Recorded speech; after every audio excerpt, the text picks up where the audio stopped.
వర్చువల్గా ఈ పండుగలో పాల్గొన్న ప్రతి తెలుగుదేశం పార్టీ కుటుంబ సభ్యులకు నా నమస్కారాలు. ఈరోజు ఎంతో ముఖ్యమైన అంశం మహిళా భద్రత గురించి మాట్లాడే అవకాశం నాకు ఇచ్చిన జాతీయ పార్టీ అధ్యక్షులు శ్రీ నారా చంద్రబాబు నాయుడు గారికి నా పాదాభివందనాలు.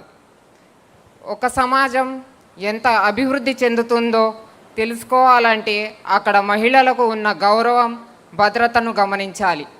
నిజమైన అభివృద్ధి సూచిక ఏమిటంటే ఆ సమాజంలోని మహిళలు భయపడకుండా అన్ని వేళలా తమ పనులు ఇంట బయట చేసుకోగలగాలి.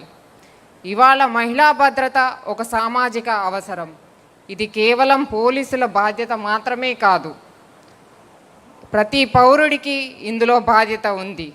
ఈ విషయం అందరికంటే ముందుగా గుర్తించిన పార్టీ మన తెలుగుదేశం పార్టీ. ఆనాడు శ్రీ నందమూరి తారక రామారావు గారి నుండి మన ప్రియతమ ముఖ్యమంత్రి శ్రీ నారా చంద్రబాబు నాయుడు గారు, నేటి యువతరం లీడర్ శ్రీ నారా లోకేష్ గారి వరకు మహిళల గౌరవం, భద్రత కోసం ఎన్నో చర్యలు చేపట్టిన పార్టీ మన తెలుగుదేశం పార్టీ.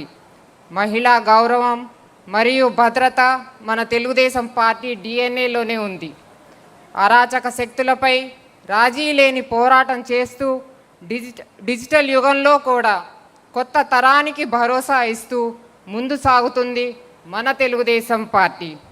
బాలల భద్రత కోసం బాల్య వివాహాలను అరికట్టడం, అక్రమ రవాణా నిర్మూలనకు కఠిన చర్యలు తీసుకోవడం, అనాథలకు భద్రత, విద్య కల్పించటం వంటి చర్యలు మన తెలుగుదేశం పార్టీ తీసుకున్నవే.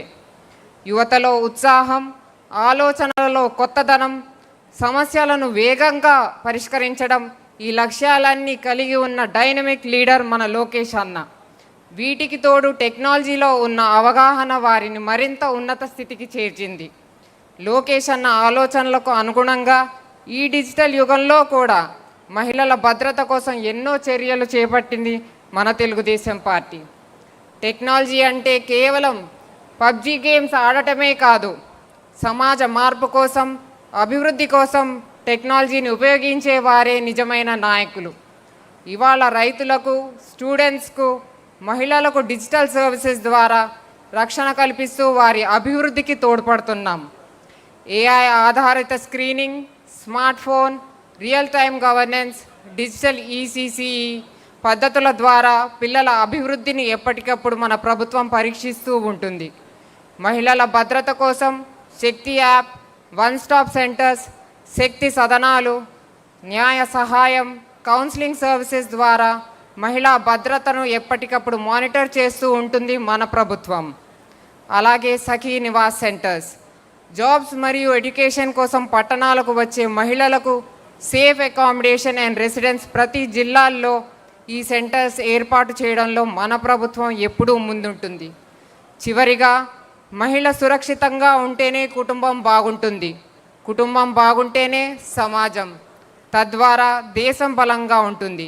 మహిళా భద్రతే సమాజానికి, కుటుంబ వ్యవస్థకి పునాది అని ఈ మహానాడు మరొక్కసారి గుర్తు చేస్తుంది. మహిళలను ఆర్థికంగా, రాజకీయంగా బలోపేతం చేయడానికి తెలుగుదేశం పార్టీ ఎప్పుడూ ముందుంటుంది. ఎన్టీఆర్ గారు ప్రారంభించిన మహిళా అభ్యుదయాన్ని చంద్రబాబు గారు, లోకేష్ గారు మరింత విస్తరిస్తున్నారని ఈ సభ అభినందిస్తూ, మహిళా రిజర్వేషన్కు మద్దతు తెలుపుతూ, మహిళలకు అన్ని రంగాలలో ప్రాధాన్యత కల్పిస్తూ వారి భద్రతకు తోడ్పడాలని ఈ మహానాడు కోరుతుంది. ఈ మాటలతో మహిళా భద్రత, స్త్రీ శక్తి మీద ప్రవేశపెట్టిన తీర్మానం ఆమోదించవలసిందిగా కోరుకుంటూ, నాకు ఈ అవకాశం ఇచ్చిన పార్టీ పెద్దలకు, సీనియర్లకు, నా తుని నియోజకవర్గ ప్రజలందరికీ కూడా ధన్యవాదాలు తెలుపుకుంటూ సెలవు తీసుకుంటున్నాను. జై తెలుగుదేశం, జై జై తెలుగుదేశం. థ్యాంక్ యూ దివ్య గారు, on time. Thank you so much.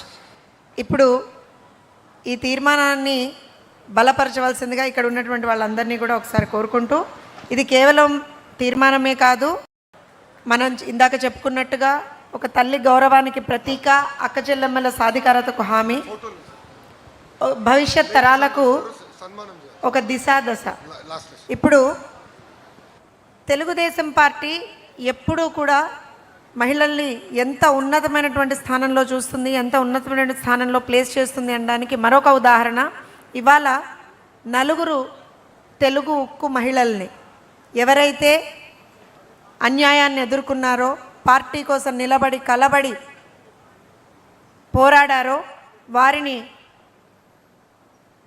Party జాతీయ అధ్యక్షుల వారి చేతుల మీదుగా, పార్టీ వర్కింగ్ ప్రెసిడెంట్ గారి చేతుల మీదుగా సన్మానించుకుంటున్నాం. వీరు కేవలం కార్యకర్తలు మాత్రమే కాదు, వీరు పార్టీకి పునాది, పార్టీకి ఒక ధైర్యం. షిమ్మా మాధవి గారు శ్రీకాకుళం నుంచి 1983లో పార్టీ ఆవిర్భవించిన నాటి నుండి 4 దశాబ్దాలుగా అచంచలమైనటువంటి విశ్వాసంతో పార్టీ జెండాను మోస్తున్న కుటుంబం నుంచి వచ్చిన ధీర వనిత శ్రీమతి మాధవి గారు 2013లో ప్రత్యక్ష రాజకీయాల్లోకి అడుగు